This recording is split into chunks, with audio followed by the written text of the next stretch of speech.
Good evening, everyone. This is Shane Oley from Maria Events. Welcome you to our kind of last webinar of 2024, and we're going to explore the journey to 200 miles. I am super delighted that tonight Hannah Rickman is joining us and Paul Tierney, and my colleague Libby is sat right next to me to help with some of the admin. I'm just going to talk about a bit of kind of housekeeping before we kick off. So, well, by all means, why don't you drop a message into the chat function, tell us where you're from, tell us something interesting about yourself. That's always nice to see.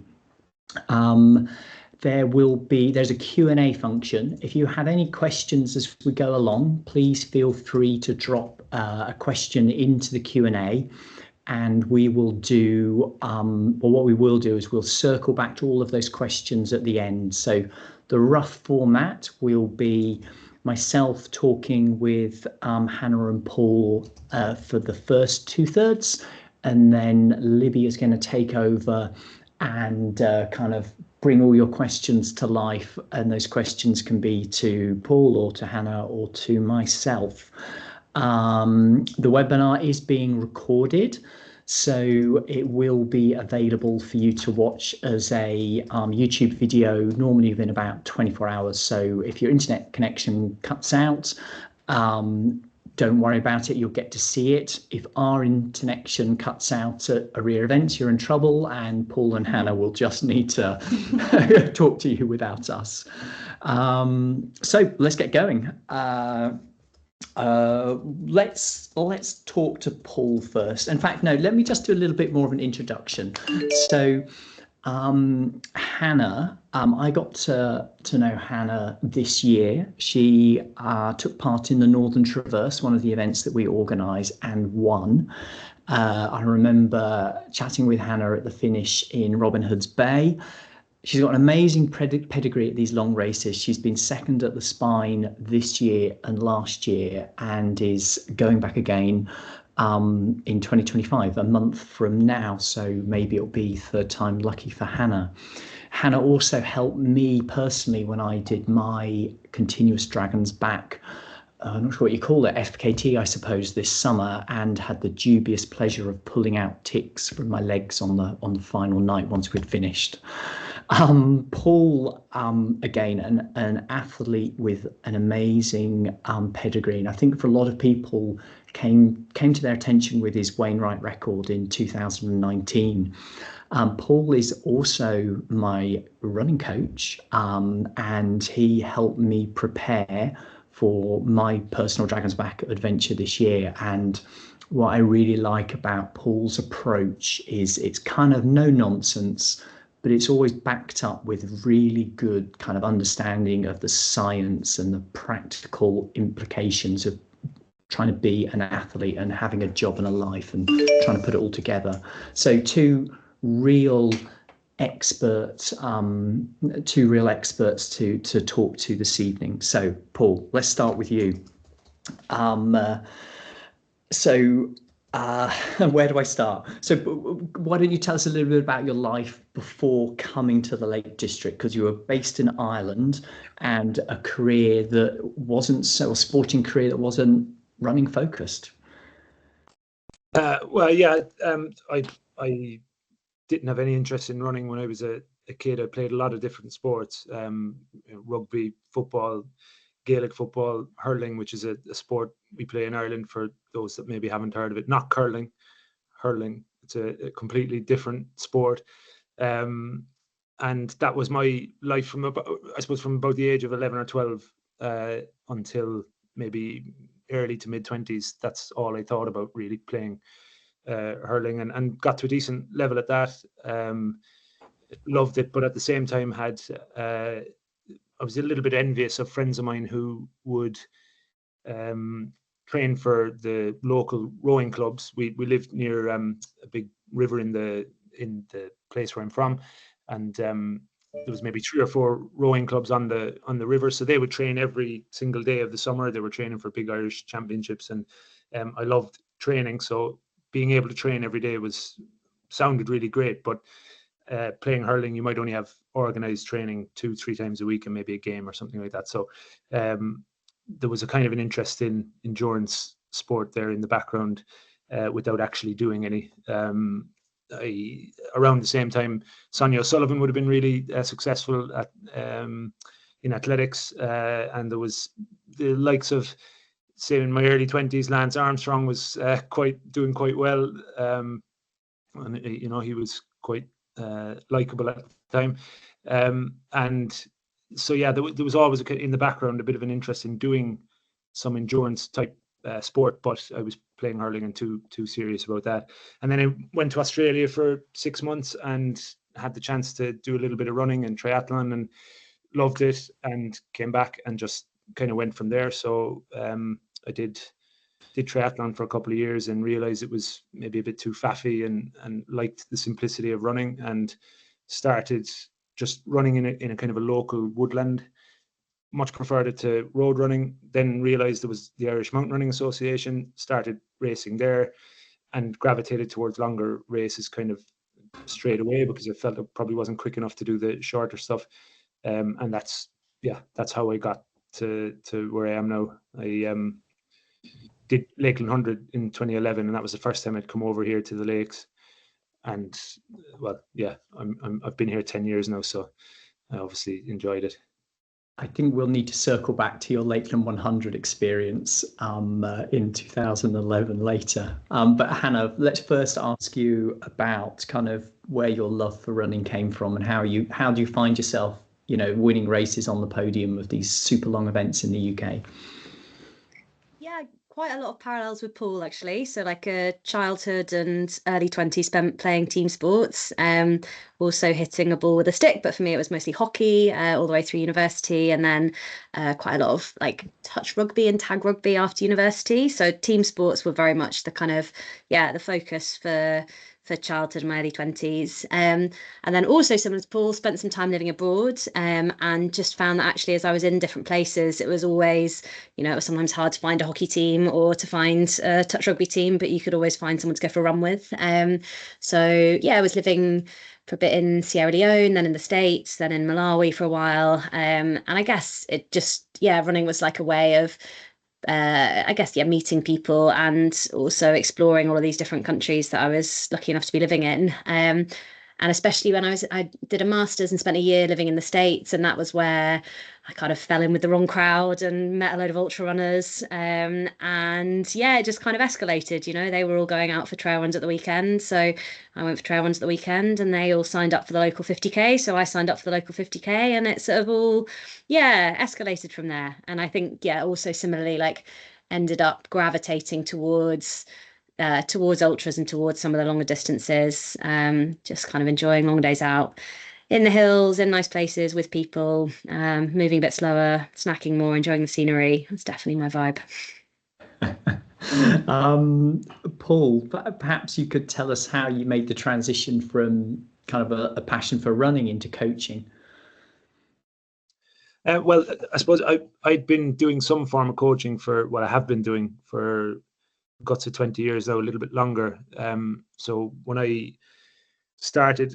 left school, I didn't really know what I wanted to do. I ended up doing a business studies degree, but as part of the business studies degree, there was an emphasis for the first 2 years on leisure management, so like a fitness industry focus. So did my fitness industry qualifications and started doing a little bit of personal training and things like that for a few years. So I think I had an interest in performance, and maybe it wasn't as fulfilling to work in a fitness industry gym environment, maybe. But I was always interested in how to perform better, and that was while I was playing hurling as well. So in the early 2000s, certainly in the hurling world, people weren't maybe embracing strength and conditioning and things like that, or embracing different ways of improving performance as much as they do now. It's very, very professional now, but back then it wasn't quite so professional, and I was probably one of the few people who were maybe actively involved in that side of things. So that sort of piqued my interest from a coaching perspective. And then I think it was 2014. So I spent 6 years in the police in Ireland as well, or the guards as it's known over there. And so I had a bit of a hiatus from coaching, and because I loved coming over here, I had an opportunity to take a career break from the police and set something up over here, and that's kind of how it happened. So since 2014, we've been slowly, building a coaching business. So, did you ask me why that happened, or how it happened? I guess a bit of both. I think that the why and the how is both relevant, actually. Yeah, I enjoy coaching, and I love running, and I love the the intricacies of preparation and helping other people to do that. Sometimes I've fallen short in my own preparation because it's almost like you're too frazzled to worry about your own stuff because you're dealing with everyone else's all the time. So what I found is when I do that, you don't have as good a performance, and you need to circle back around and do what you're preaching, basically. And yeah, so I've been my own guinea pig, I suppose. I have my own ideas about certain ways of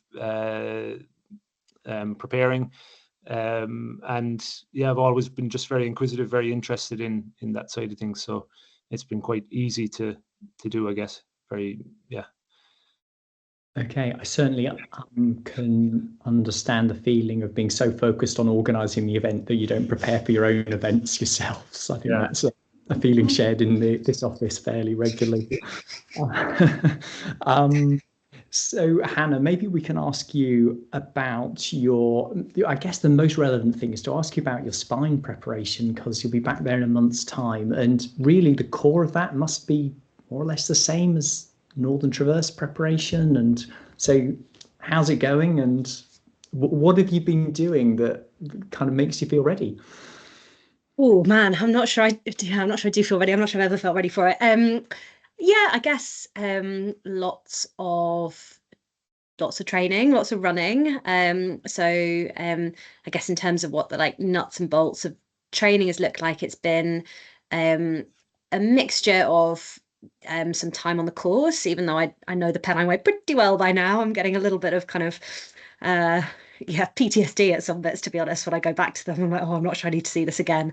But time on the course is always fun, and it's obviously specific. Quite a lot of like slow, easy miles. Time with the pack, time in kind of different weather conditions, just getting used to all of the kit, used to the kind of layering and the kind of like self-management side of things, the food and all of the kind of logistical bits, like opening packets with my gloves on, and yeah, all those little things that it just helps to kind of have a bit of practice at. And then alongside that, like also just quite a lot of so trying to avoid training just being kind of long, slow miles. So keeping a reasonable amount of speed work in.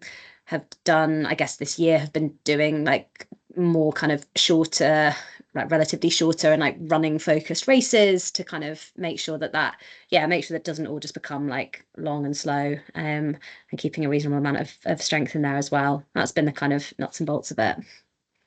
Yeah, I certainly recall earlier this year, Paul telling me off for doing a park run that wasn't in my training plan. Just as I was kind of almost ready for Dragon's Back, I just randomly decided to do a park run one morning, and I was 3 minutes off my PB.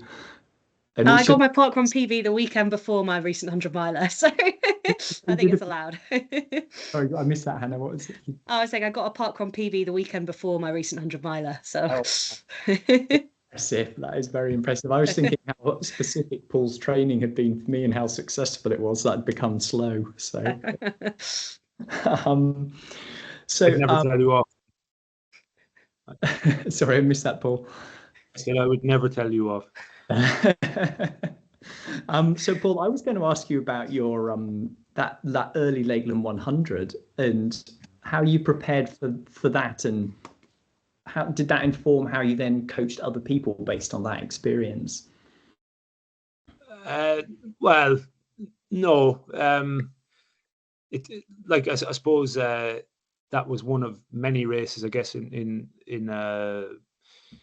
you know, a kind of I tried to pack an awful lot into the first few years I was, you know, doing these types of races, and the Lakeland 100 was my first 100 miler in 2011, and I think that I had done there's a Waymark trail it goes from Dublin to Wicklow, the Wicklow Way in Ireland, and I'd done that in the previous May, I think, and so that had been my longest run prior to that, and you know, just had basically was sort of winging it, didn't really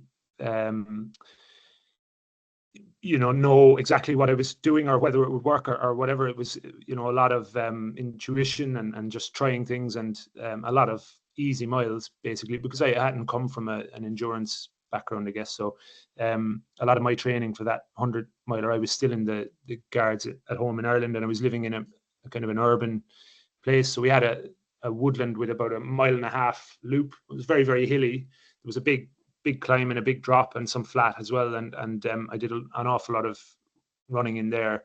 And that was my staple daily area to train. And then obviously I had, you know, you've got Kerry 90 minutes from Cork, and then you've got the Galtee Mountains as well, which is about an hour north. So I had places I could go to train for those things.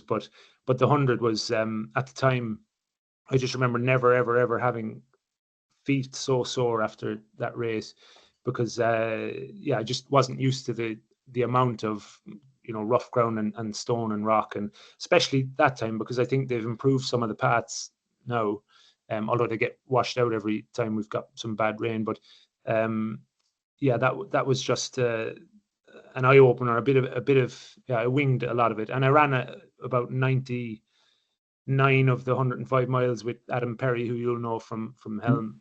And that was the first time I met Adam, and you know, known him ever since, and that helped having him there. He had DNF'd the previous year. I think he'd gotten to 60 miles and the soles of his feet were gone at that stage. And so anyway, it was good having someone like that who sort of was familiar with the area. And like, I wouldn't say it's informed my coaching, in as much as I know you need to probably prepare pretty well for something like that, or it's going to be difficult, very, very difficult. It's hard enough as it is, like, so. But no, that was a great experience, and it's why I loved the Lakes right from the start, and wanted to move here pretty soon after doing it. So I think the thing that was interesting there, you talked about you doing your circuits on that 1.5 mile loop in the woodlands. So yeah. Hannah, based in London, and I'm wondering, you know, how a lot of our customers, when we talk to them across all of our events, then they're not based in places like the Lake District. They're based in Cambridge or London or Denmark or something. And how does that impact your training and preparation when you don't have hills? How do you deal with that? Yeah, I'd similar to Paul. I've got a little like 1 mile woodland if needed, and like a hill I've spent a lot of time running up and down over the last few years. Yeah, I think to a certain extent, fitness is fitness, isn't it? And you can do running training wherever you are, and there's ways of you know, getting your fitness as good as it can be without needing necessarily to run up and down a hill. So I think there's an awful lot, you know, I do a lot of running around the parks, running around the little hills that we have here, time in the gym. I try and avoid the treadmill if at all possible, but doing like strength thing, you know, strength is available, and some people can handle the treadmill in a way that I can't.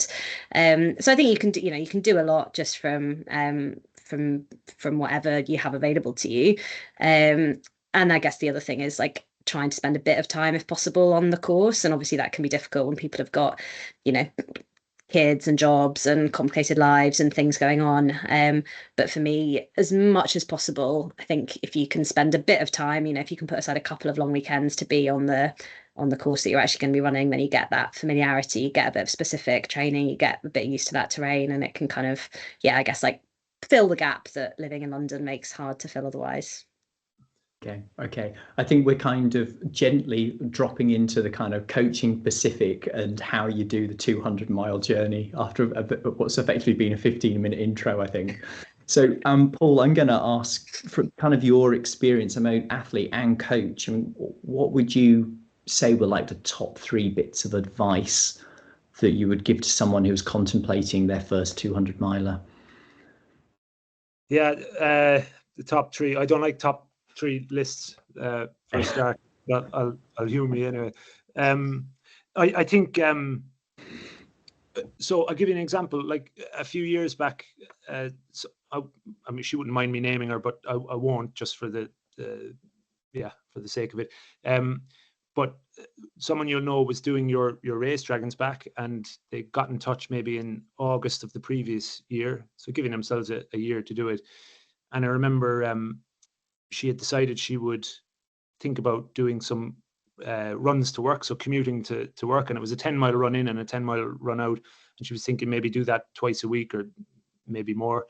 And that's really common, like to think I'm signing up for this, it's the hardest thing I've ever done, I need to really up my game and do something different and a bit out there.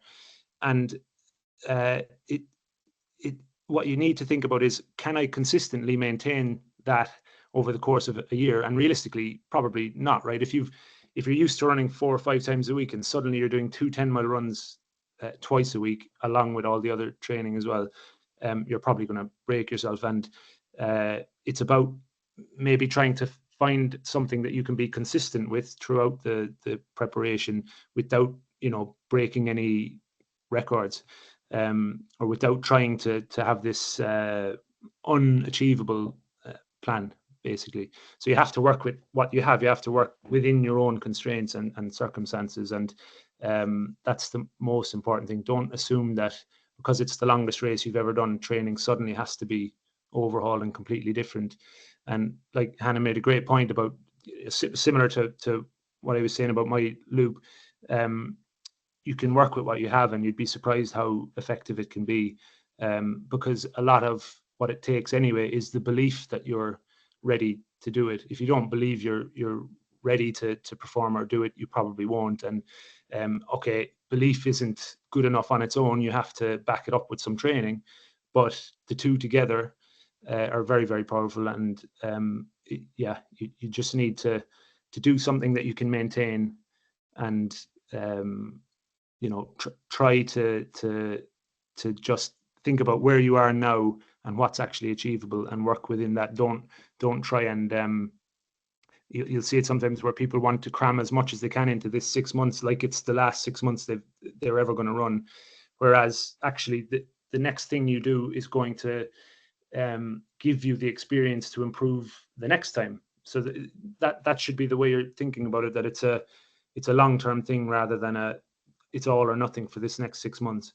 And Libby can testify to having a bad experience. So can I, by the way, but I'm just using Libby because she's there in front of me. Maybe last year, Race Across Scotland didn't go to plan, and it was absolutely invaluable to her this year when it did go to plan and she had a great run. So sometimes you have to have that bad experience to perform well after that. And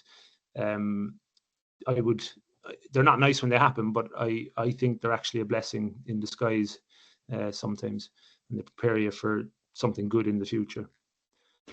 I think you touched right onto the mental game of kind of ultra running there, and we know that's a big component of it. So maybe Hannah, can you talk about, are you doing anything specifically to prepare mentally for the spine, or have you done so for your other races?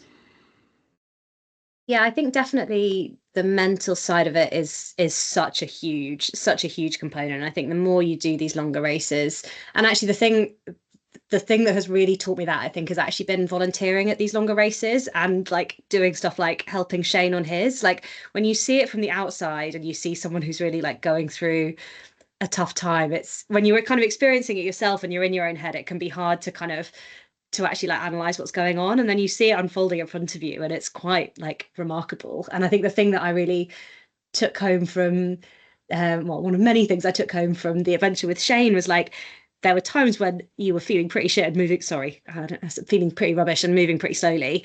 And then like nothing really would happen except that like the sun would come up and maybe you'd have like a 5-minute nap and you'd start smiling again and suddenly you'd be moving. And actually like the fact that you can go to these real like crawling low points in these long races, and then come out the other side of it, and like it sort of defies logic, because you would expect like all that the body is doing in that time is like deteriorating further, right? All you're doing is covering more ground, going longer without sleep, breaking down further, digging a deeper hole. But actually like getting yourself into a different mindset can be such a powerful thing that can just really turn your whole experience around and turn your whole race around.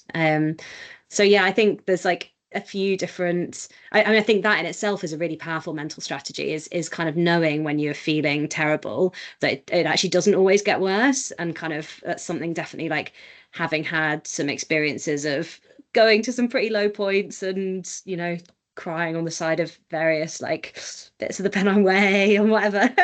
It's quite nice now to be like, okay, I've been here before and I know that you can start feeling better again after that, and something can come along to pick you up again. Yeah, so I've got the advantage of having seen almost a final draft of the Dragon's Back film of my run, and it's 70 minutes long, and you can see the ebb and flow of my kind of both my speed and general state of mind from, you know, one moment to the next, and it does go up and down. It's quite the ride. It's quite the ride. Best night ever, eh? And the one after that. And so Paul, do you think there's anything that would be different in your approach as a coach from going from a continuous race like Northern Traverse to a stage race like Dragon's Back? Is there anything you would do differently if you're building a coaching plan for someone, a program?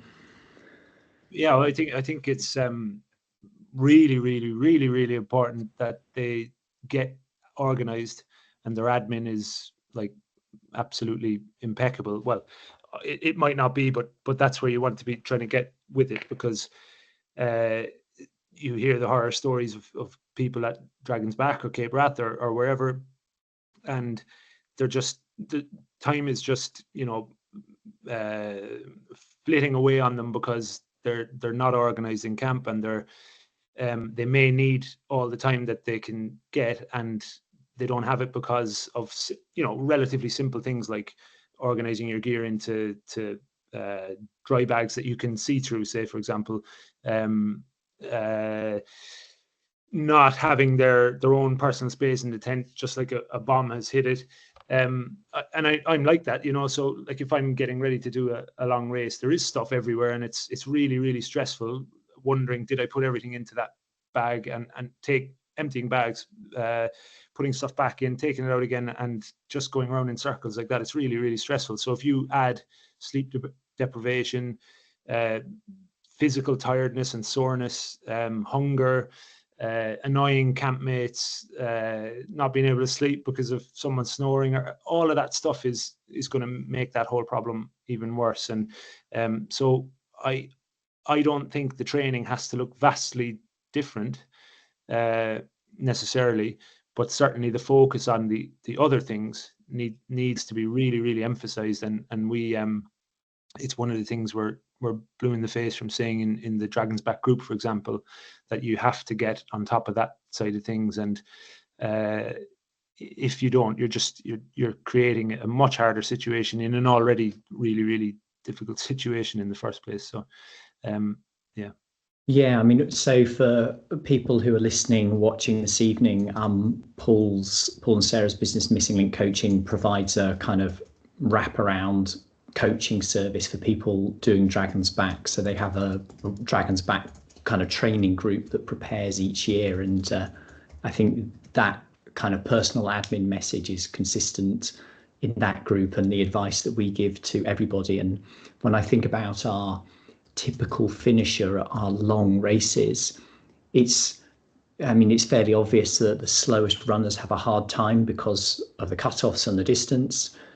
Less obvious perhaps is that the faster runners actually finish disproportionately less because they burn themselves out and break themselves. the people most likely to finish are mid packers who are organised and determined mid packers. Those are our people who finish our races in the greatest numbers. So Hannah, I was going to ask you about the kind of food and fueling. So we know how important it is. We know when it goes wrong, it can be a disaster. What's your personal approach? Are you kind of real food, gels, sports nutrition, pizza? Talk us through. All of the above. Yeah. Let's talk us through maybe Northern Traverse, because that was your kind of big success at the start of this year, or April this year. How did you approach that? Yeah, it wasn't a nutrition success, I have to say. It was quite a quite a vomity old time. So I'm not sure it's necessarily the best example. Yeah, it's something that's hard to get right and something that I'm working on. And I guess some of it is a bit of trial and error, just because your stomach just does very different things from, for me, like often when it starts to get dark, and then certainly going into like second day, second night, third day, third night, different things start to happen which are quite hard to prepare for in training. So I think, you can, if you're training for a 100 miler or a 100k or whatever, you can have a pretty good idea of what your nutrition plan is going to look like.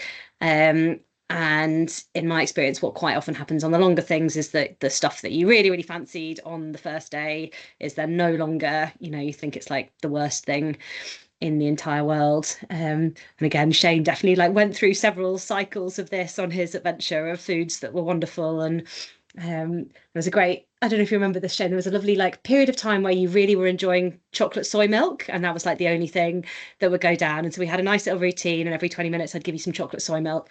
And then suddenly at one point I passed you this soft flask and you looked at me and you just gave me a look like I just handed you like a turd on a plate. Like it was like the worst thing you ever seen. I was like, okay, we're not doing chocolate soy milk anymore. That's no longer the magic. But you do just kind of go through, sometimes you want sweet things. Like often for me, what will happen is I'll start fine on sweet stuff, and kind of more like traditional sports nutrition stuff. And actually that can be quite good, I think, at the start of these longer races, where actually you might be doing quite a bit of running. It's daylight, you're feeling fresh, you're kind of awake and alert, and kind of still moving at a reasonable effort level. And I think actually for that phase, like getting in reasonable amounts of carbs can be quite helpful, and is something that I would normally try and do, is to be a bit more reliant on the kind of sweet sugary stuff earlier on. And then as the days go on and you get a bit more tired, your stomach gets fussier, you get palate fatigue, you get more fed up of the sweet stuff. And also you're just putting out higher output levels, so actually your requirements change a bit in terms of what you actually need to be taking in. So that would be the kind of, what I would aim for is probably to start more like sweetened carbs, move more into real food, and then I guess like linked to the like fussiness and like changing palate is just to have some variety there as well, and to have a whole range of different stuff and different like surprising things that might be something that I'll fancy on day 3 that are not what I would ever dream of eating in a race like normally, so that you've got something you can fall back on.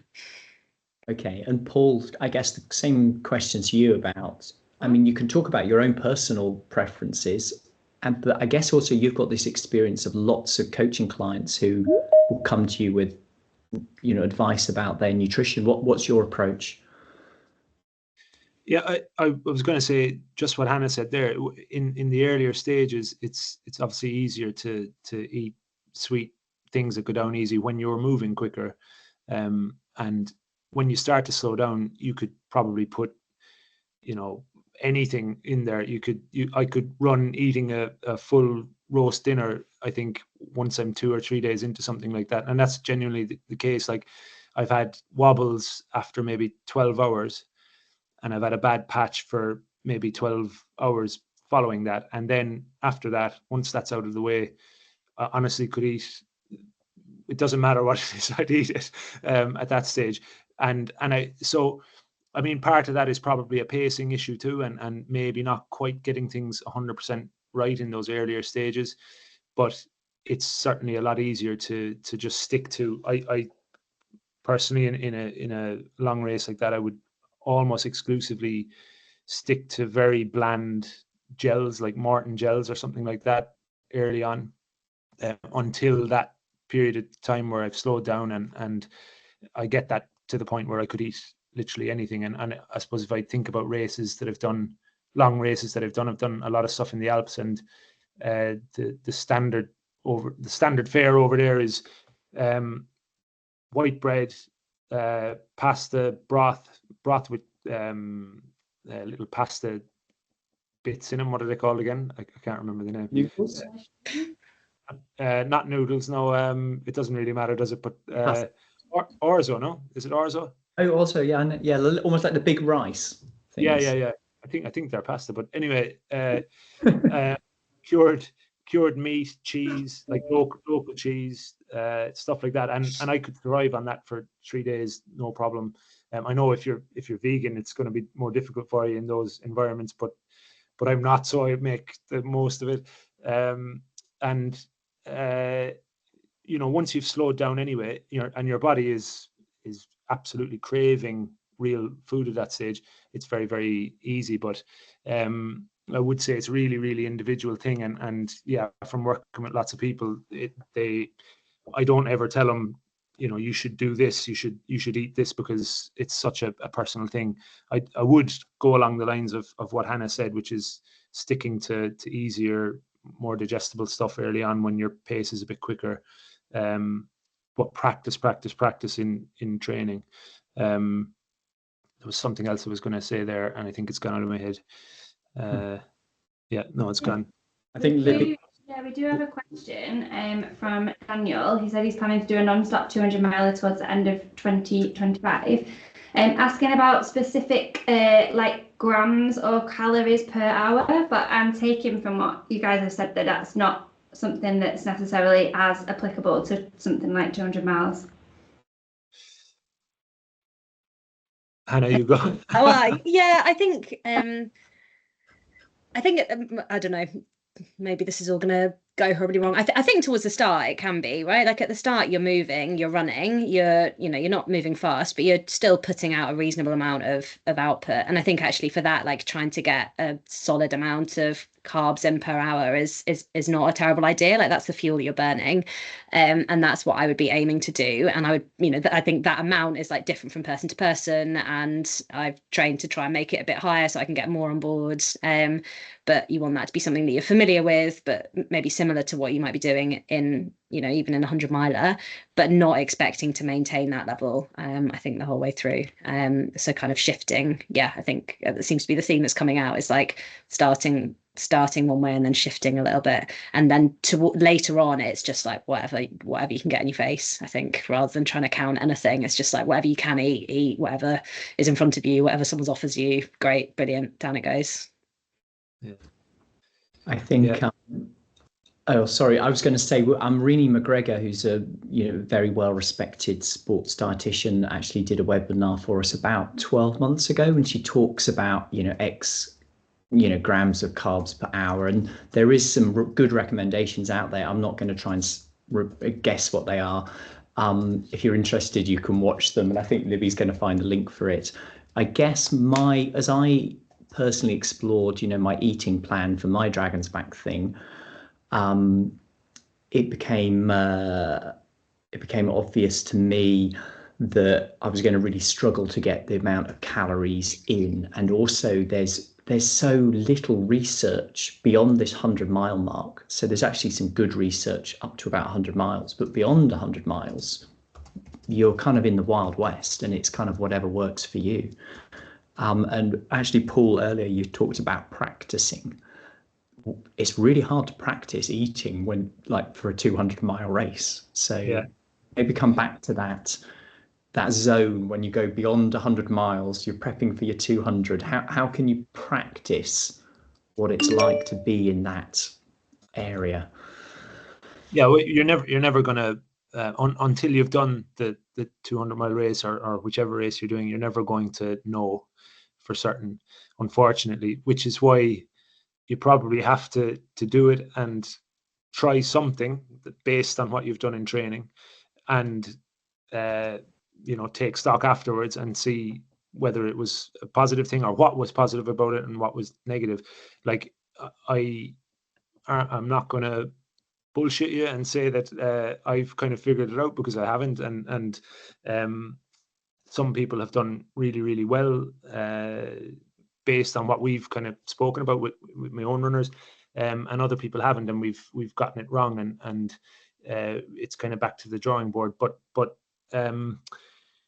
one thing you probably can do is just make an effort to, as Hannah said, increase the amount you're generally taking per hour in training, more than you probably need for that particular training run, and at least get your stomach used to high amounts of carbohydrate and food going in, and that way you're at least testing your gut a little bit, or training your gut a little bit. And there's some I can't remember it's Asker Jukendrup, I think. He's a researcher. I can't even remember where he is now, but he's put a lot of stuff out about training the gut, and he's got a protocol that you can kind of follow, and it's probably a good place to start. So just gradually increasing the amount of carbs you're taking per hour, and there's people now up to 120 grams an hour. Some people maybe more for others. And one of the things that might influence is your recovery afterwards, right? So it mightn't just be good for when you're actually out training, but how you recover the day after or the day after that. And that's obviously a very important part of training, that you can consistently get back out the next day and the next day. So yeah, just experimenting with a bit more. Ask what you can do. Yeah.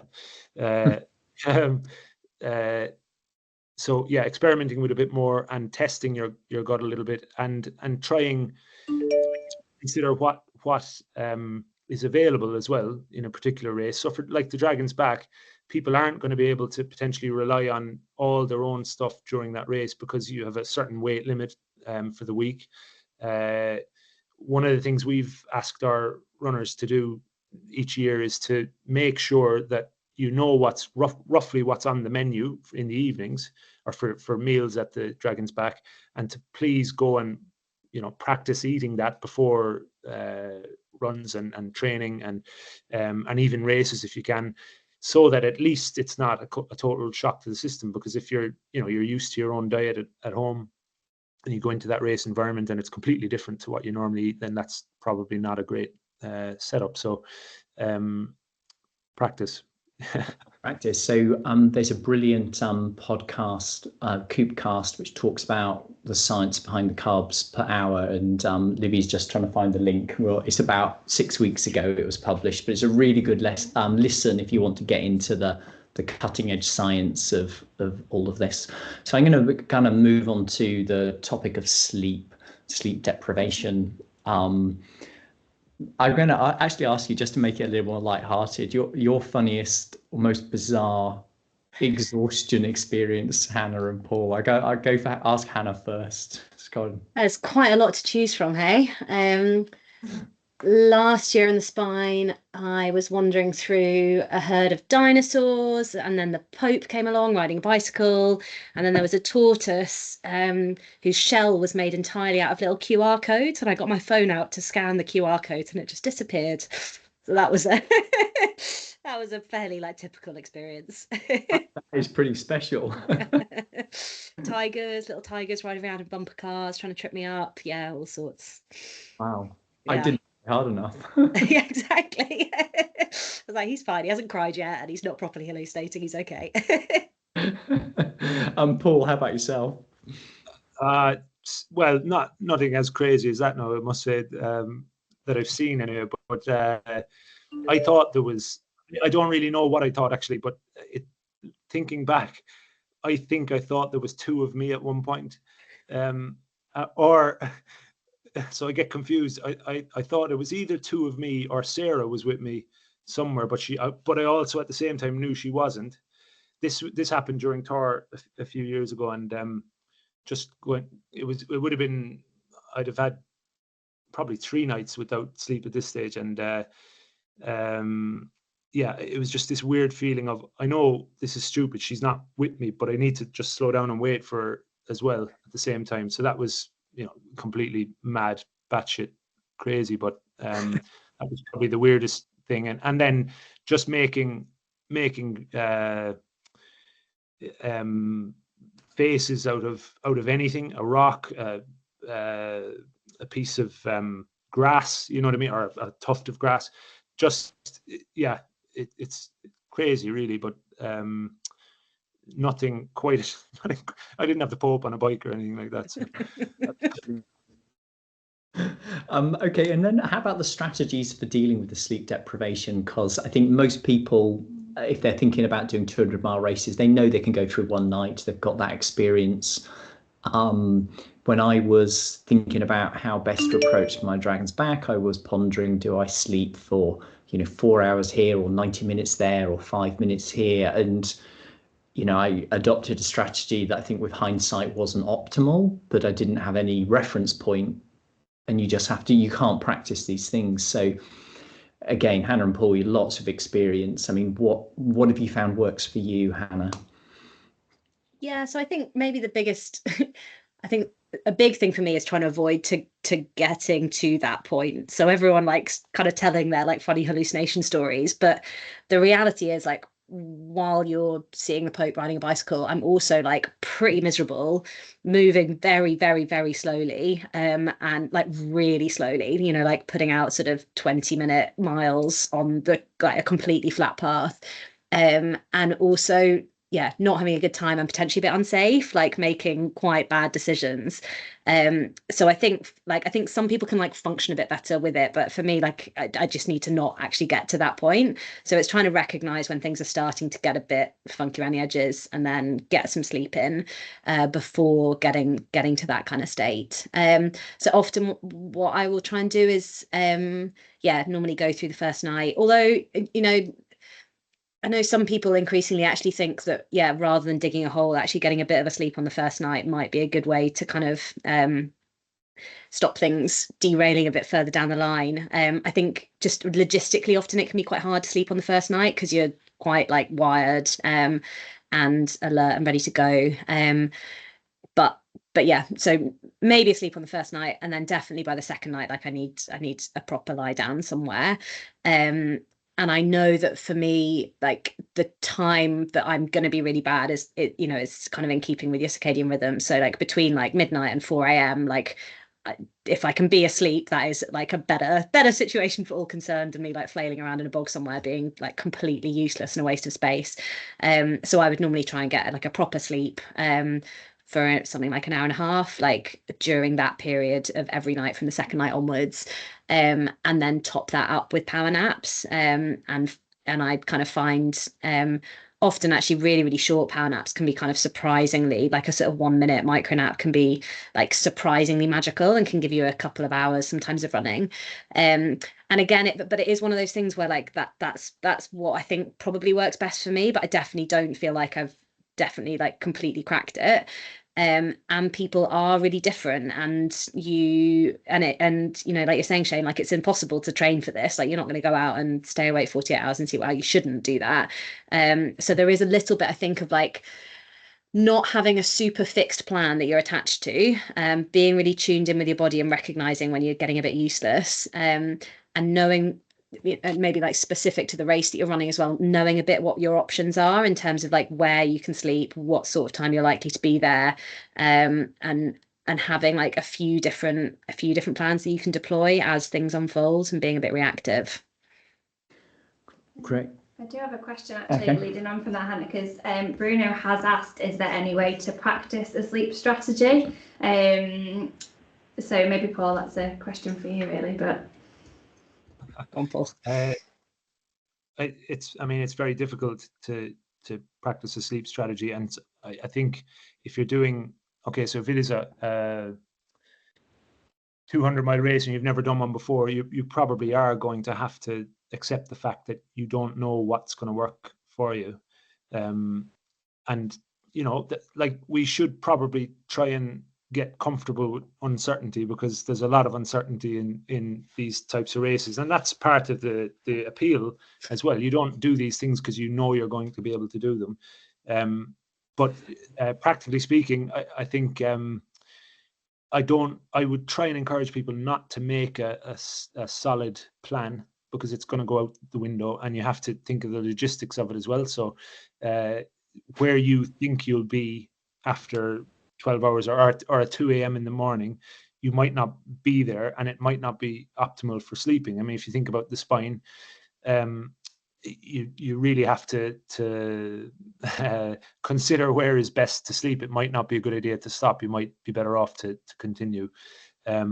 So not really having a very, very solid plan, but maybe a plan that's open to change. So a rough plan would be a little bit better.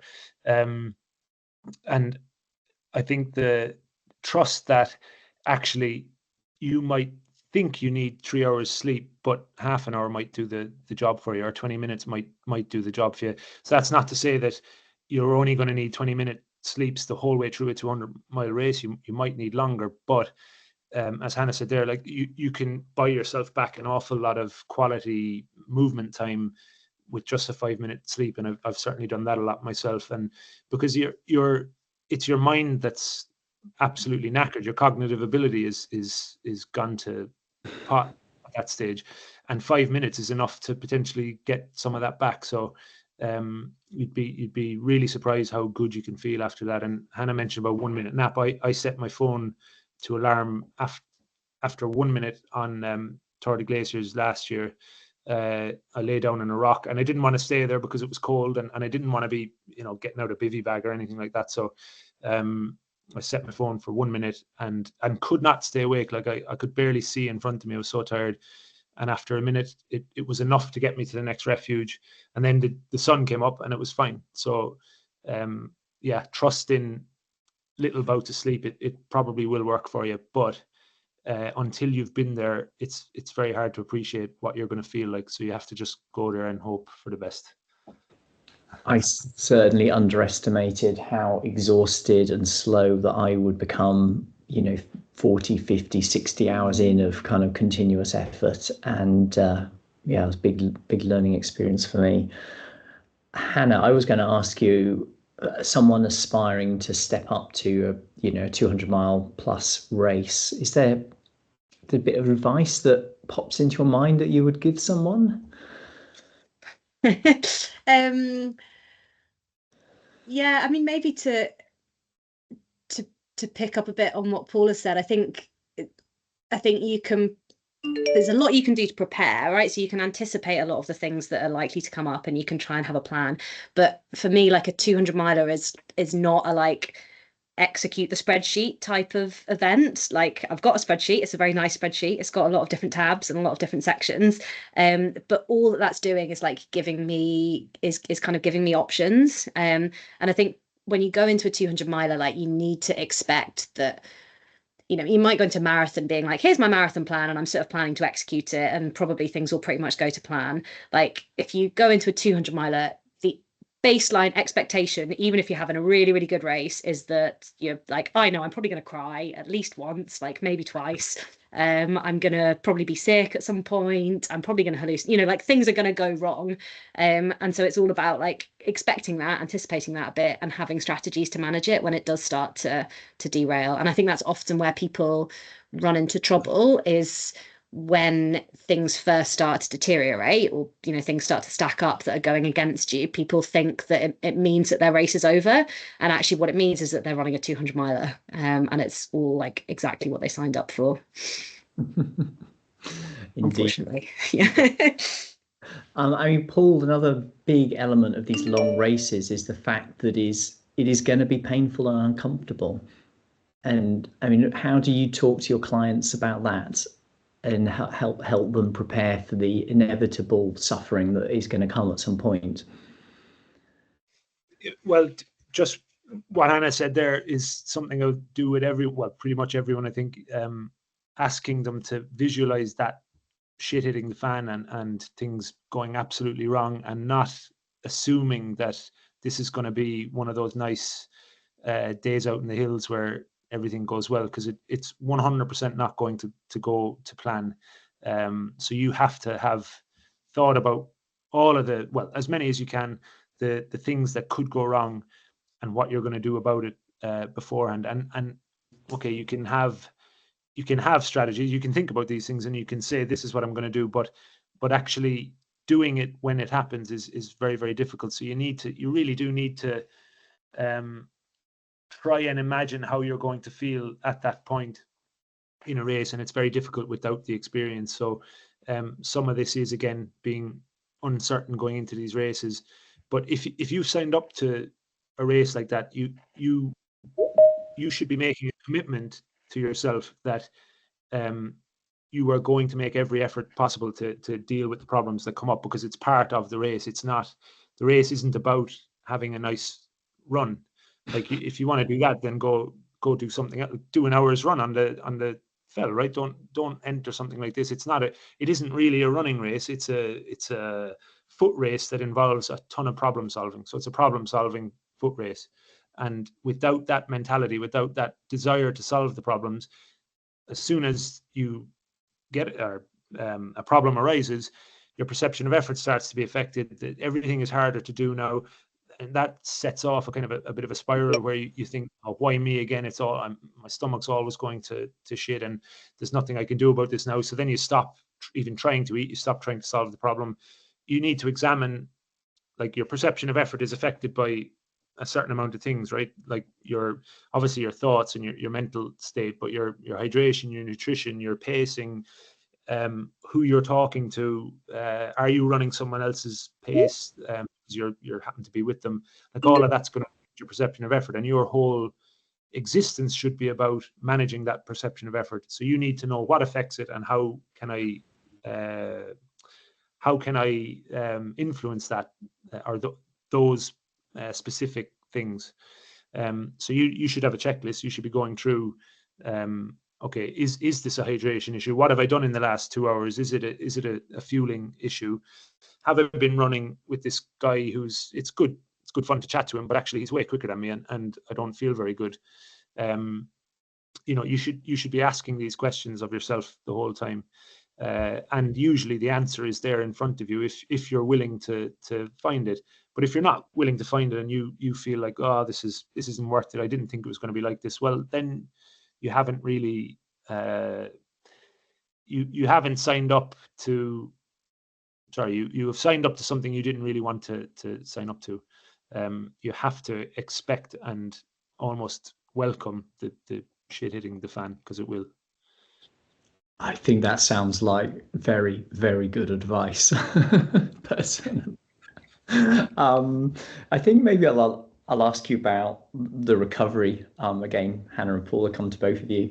So, Hannah, what does your recovery look like after, an all-out effort at the Spine or Northern Traverse? I mean, it takes a hell of a toll on your body. How long? I don't know. How much sleeping you're doing afterwards? How much eating you're doing afterwards? How long until you're back to running? What does your recovery look like?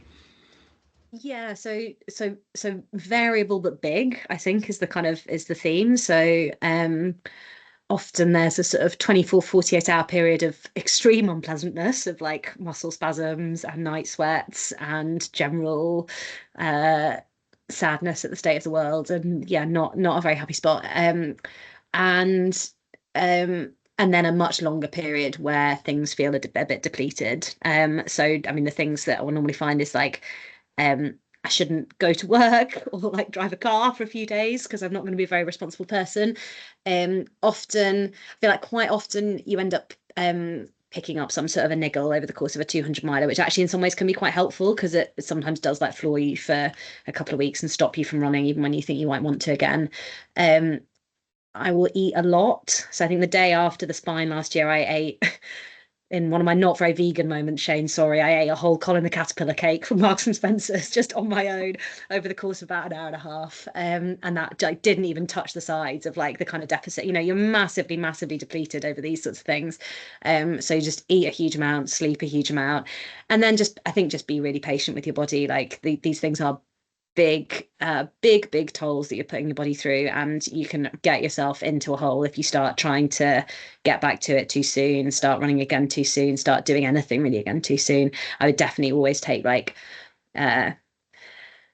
a week, 2 weeks completely off running, like longer if I've got some kind of injury or something that's still hanging around, and then be super, super careful at really kind of easing back in, and not be afraid as well to kind of to test the water, to try trotting around the corner, do 2K and decide it's not going on, and walk home instead. And just, yeah, really kind of, that's like that's sort of the price you pay for like doing these big things, is you have to be prepared to respect the distance and respect the recovery, to, you know, to give, like, to thank your body for what it's done for you, but give it a bit of a break afterwards.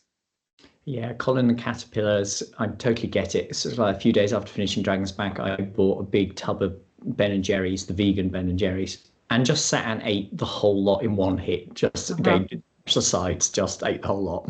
Yeah, I was with a friend and I was like, you had some, like, wasn't that a nice cake? She was like, I didn't have any. I was like, what? I thought we were both. No, okay, just me.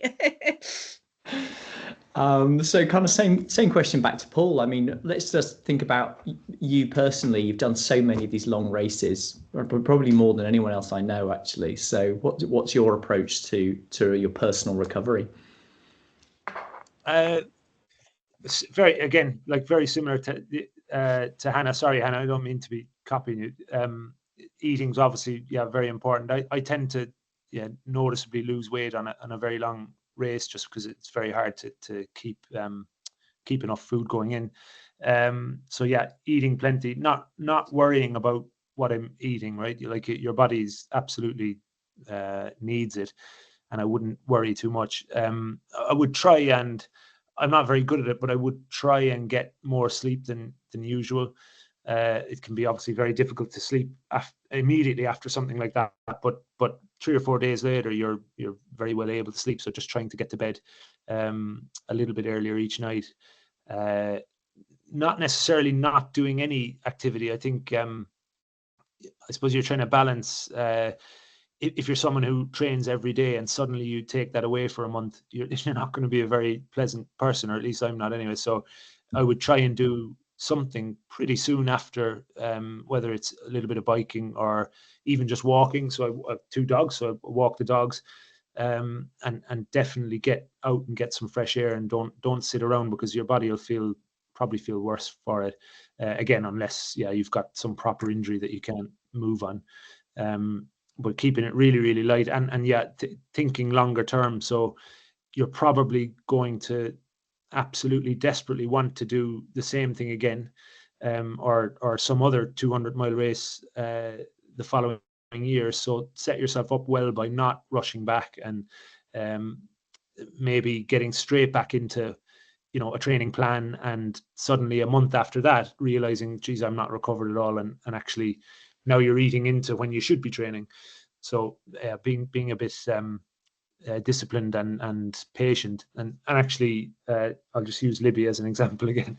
Libby generally though, Libby had a hard period of racing in the summer, where she did the Lakeland 50 and then the race across Scotland very soon afterwards, and she took a proper break after, and I think that benefited you, Libby, anyway. That's personally what I think, and it allowed you then to kick on again and do something big just this week. So I think it's very important to be disciplined. Well done, Libby. Do you want to tell us about your? Oh God! Come on. I wasn't ready for that. So I'm going to hand over some questions to Libby. Talk about it myself. Okay. So okay, we'll leave it at that. Okay. Over to you. Okay. Well, I'm going to get Paul back now for highlighting me. And there's one question that's come in, Paul, about your favourite topic. I know from the coaching group chat of shoes. So John's asked how many pairs of shoes. So I guess if you're taking on a 200-miler, how would you approach the kind of footwear situation? So that's probably a logistical thing. So if you're doing Dragon's Back, again, you're limited by how much you can fit in your dry bag and the weight limit. But for something like that, I would be definitely taking 2 pairs of shoes to something like that, and more if I could fit it in and get past the weight limit, because I don't know about you, but a new pair of shoes or a fresh pair of shoes can be an absolute godsend in something like this. And if you think you're going to get through that type of terrain with one pair of shoes and potentially not break the shoes in some way, then you're probably mistaken. So I would, if I could get 3 pairs in, I would definitely be doing something like that. And I've gone through 3 pairs on very long races, and I think it was very helpful for how my feet felt. Maybe not brand new pairs, but pretty new, pretty fresh shoes if you can. I know it's expensive. Shoes are expensive, but I would prioritize them. Yeah. Cool. I was just going to say, probably similar to like Shane, I think you finished your Dragon's Back with 2 sizes bigger. Like I'd always need a pair that's a size bigger by the end of a longer thing. And actually that has been a real, like, if you don't have those, that can be a really limiting thing, because my feet will tend to swell up over the distance of 200 miles, and then you're just in pain the whole time from your feet. So thinking about going a size bigger as well. Yeah, I had that in Scotland. I had like numbness in my feet and couldn't figure out why. And I think in my sleep deprived state, I was like, it's fine. But afterwards, I think I just needed to size up my shoes. Probably would have been better. So we have a couple of kind of Northern Traverse specific questions. Eleanor has asked, she's looking to make it to the end of Northern Traverse in one piece this year. And imagine she'll be walking a large chunk of it. So is it worth incorporating some kind of more long days hiking within a training plan, as opposed to just focusing on the long runs? I don't know if you want to answer that, Hannah, being the Northern Traverse queen. That sounds like a coaching question, but yeah, I think yes. I think if you are planning to go into it spending a lot of time walking, then there's definitely benefit to working on your hiking and to spending long days out of the hill. And I think you will, you clearly get a lot of the training benefits of, practicing time on feet, general fitness, all of the kind of self-management and stuff. You can get a lot of that through hiking. I think often, just in terms of like time efficiency, like I find that a 6-hour hike is going to give me a bit less bang for my buck than 6 hours of like jogging the downhills and trying to move pretty purposefully as much as possible. So I would I don't know, Paul, I'd be interested to hear what you say. I would like rarely do a kind of training hike, but I would definitely go into long days out with a plan that I'm going to spend quite a lot of it hiking.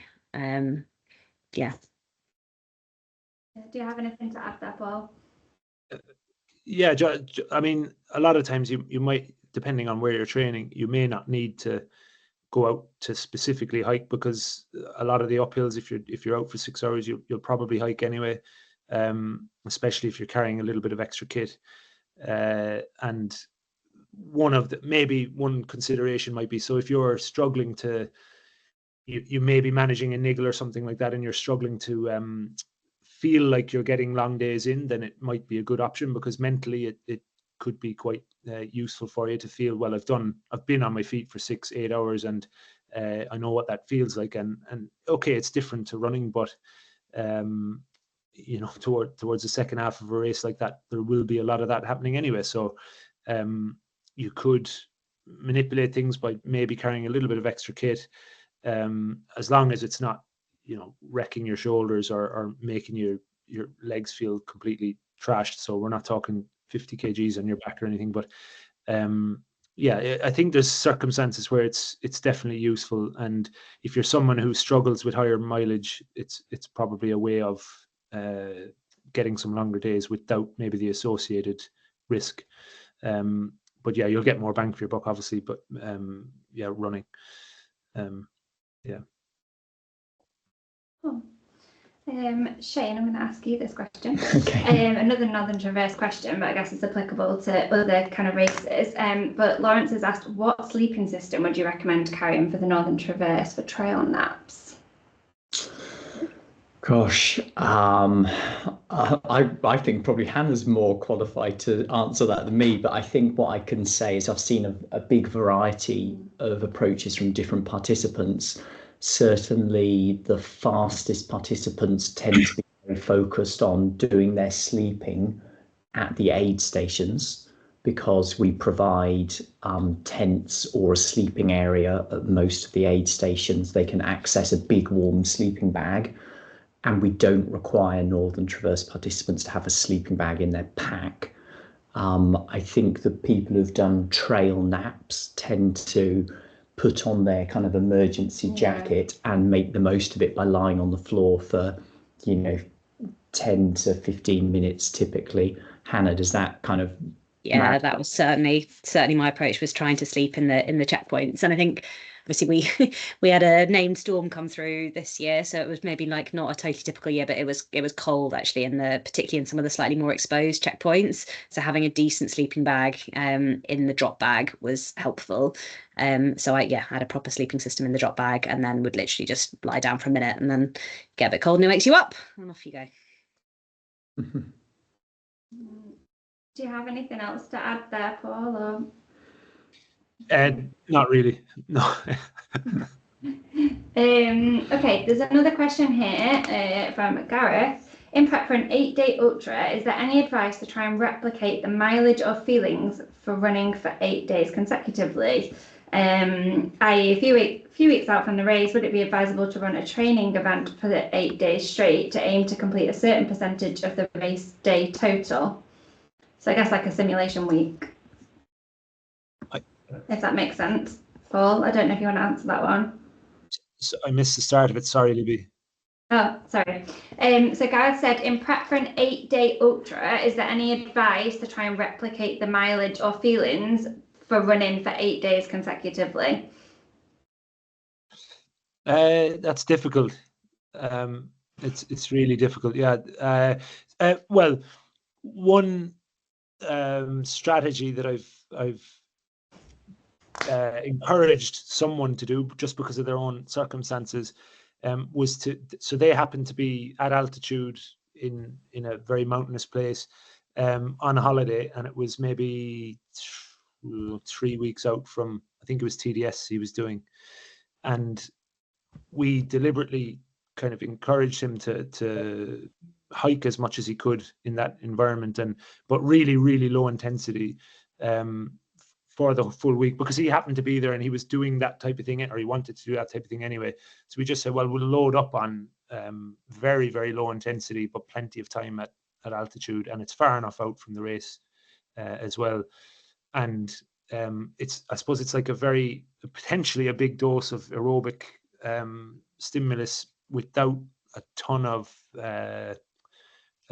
risk, and it seemed to help him. He felt pretty good during the race, and I think I'm not 100%, so I might be wrong, but I think Jasmine Paris has mentioned doing some kind of long hiking weeks, because she was in an environment like that around 2 to 3 weeks out from bigger races, and finding benefit in it as well. So I mean, that's one way of potentially getting close to that feeling, the fatigue over a course of a number of days without the associated risk. I think running very, very big distances for 8 days straight, I mean, that's the race, right? That's when you need to be right for that point. You need to be in one piece. So you have to, it's what I said about uncertainty. You're never going to be certain that you're ready. It just doesn't exist. You have to do everything you can within the constraints that you're with, and leave the rest to the day or the week. Yeah. I can just add something. There was a South African gentleman, Filippo Ferreira, I think, who did the Cape Wrath Ultra 3 or 4 years ago, and he had this brilliant approach to his preparation. He packed his overnight dry bag at home. This is, a month out from the race.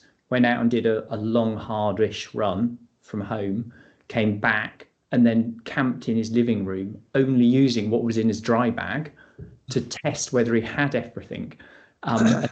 Day 2, he got out and did a second long run, but he kind of had the comfort of the home. He could still get a shower, but he limited his food and his kit to what was in the dry bag. And I thought that was just a really good way to test your system before arriving at an event, particularly when you're coming from overseas. He did prepare meticulously, and he was successful.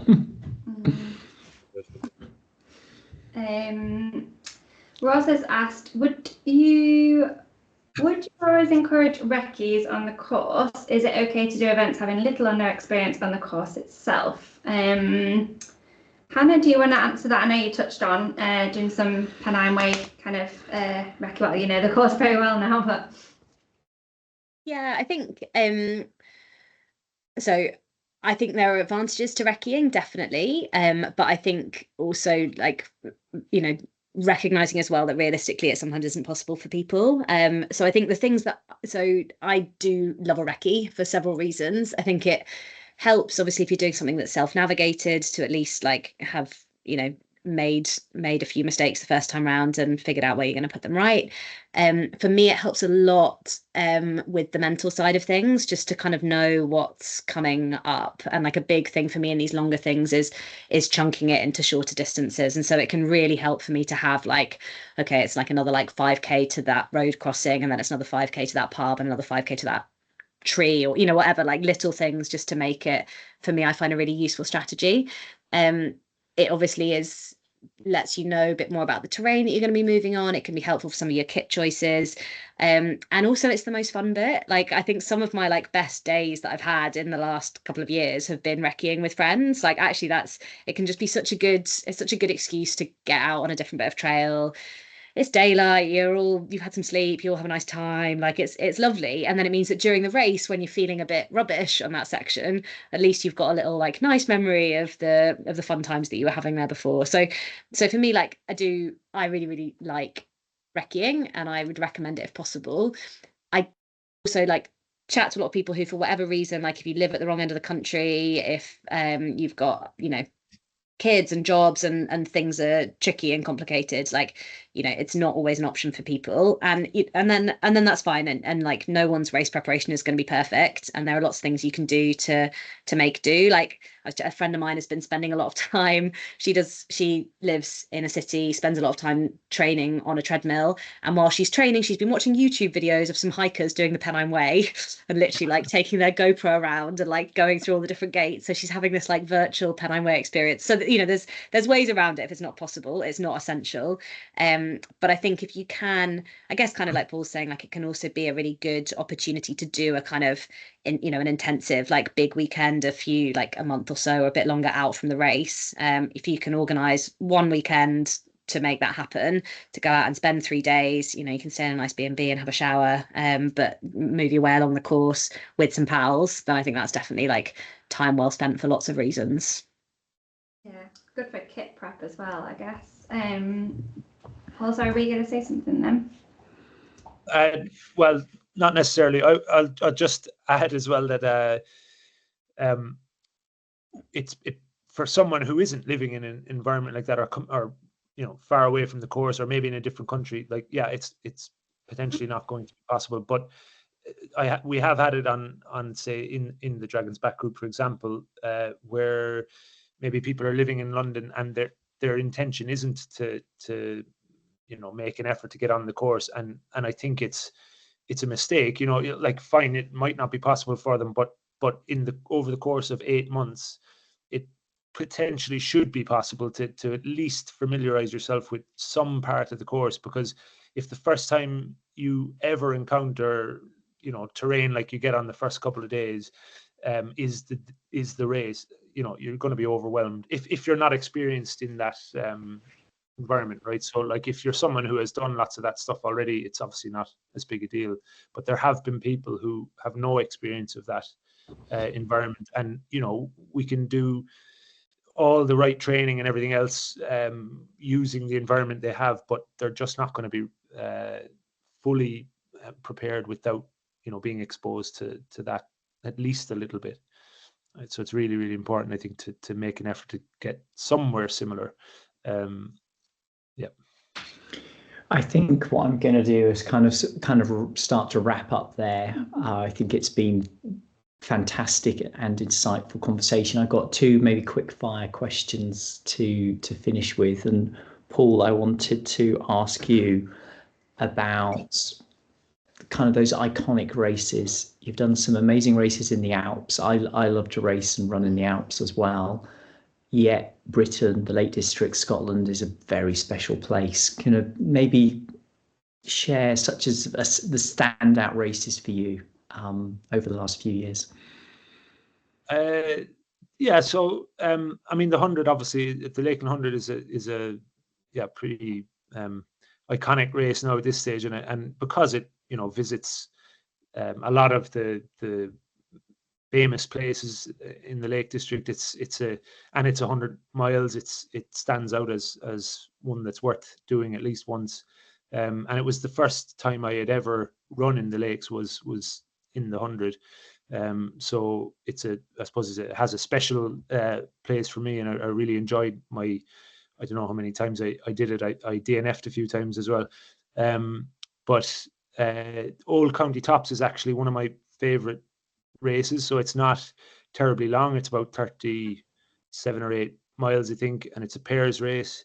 And I've done that maybe 5 or 6 times, and I've usually done it with another Ambleside runner. And I've had great times on that. We've managed to win it a few times, and just good memories from that particular race. And again, it's visiting some really great spots in the Lake District.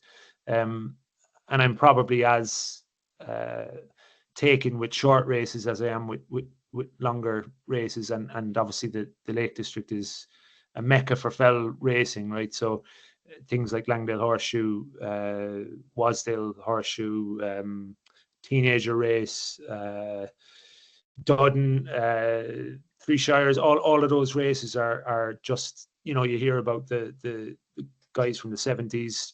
Times are still difficult to beat. There's a load of tradition and history there, and I think that's what the Lakes has, or Scotland as well. That there's a massive history there, and people gone before you in these races. So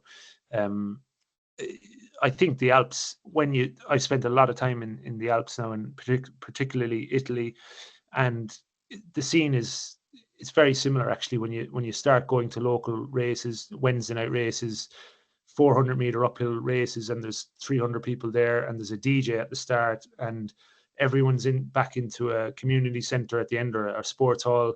Everyone gets fed. People are on the piss for the rest of the night. And this is a Wednesday night in the summer, so the tradition is there as well. But I don't know. It's definitely special over here. That sounds great. It makes me feel inspired to do Lakeland fell races next year. Hannah, I was going to ask you about female participation to kind of wrap up our evening. I'm not sure if anyone was listening to Women's Hour on Radio 4 yesterday, but Sophie Power was on talking about she races. They've just done some really interesting research into triathlon. They've obviously, if you know, done a whole load of research about trail running in the past. And Sophie's been trying to methodically break down these barriers to females participating in trail running. I guess as a kind of leading female in trail running, that's what I think anyway.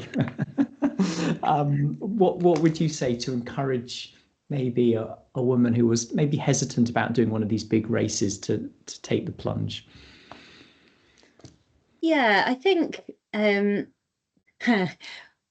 guess maybe the first thing I would do is actually flip that question back a little bit. And I think the thing that's really powerful about the stuff that She Race and other organizations are doing is that actually I think there's quite a lot that race organizers can be doing to improve accessibility. So often people are like, oh, what would you say to women? And I'm like, well, here are all these things that I would say to people who are organizing the races. And I do a lot already and lead the way in that in a lot of ways. But I think, there's a lot of well-documented, well-discussed barriers that women face, many of which have, really quite easy solutions if you make them a priority. And I think that's one of the really powerful things about the She Races guidelines is they just are very actionable, and they have things that people can put into place. And I guess I talk a lot to a lot of women who are thinking of signing up for these big races. And I think, often there is a bit of it's easy to say there's a lack of confidence there. I think often that comes a bit out of the fact that it's hard when you look at the start line and what you see is a load of old white dudes, to sort of, and especially when a lot of these races are marketed as being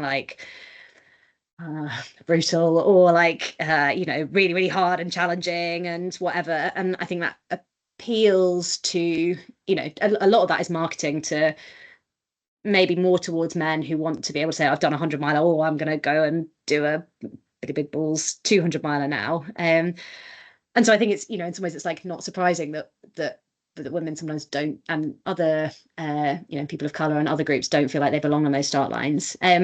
So I guess what I would say to those people is actually just to like, take it from me that you really do. Like, women do so well at these sorts of events that are all about problem solving. They're all about the mental game.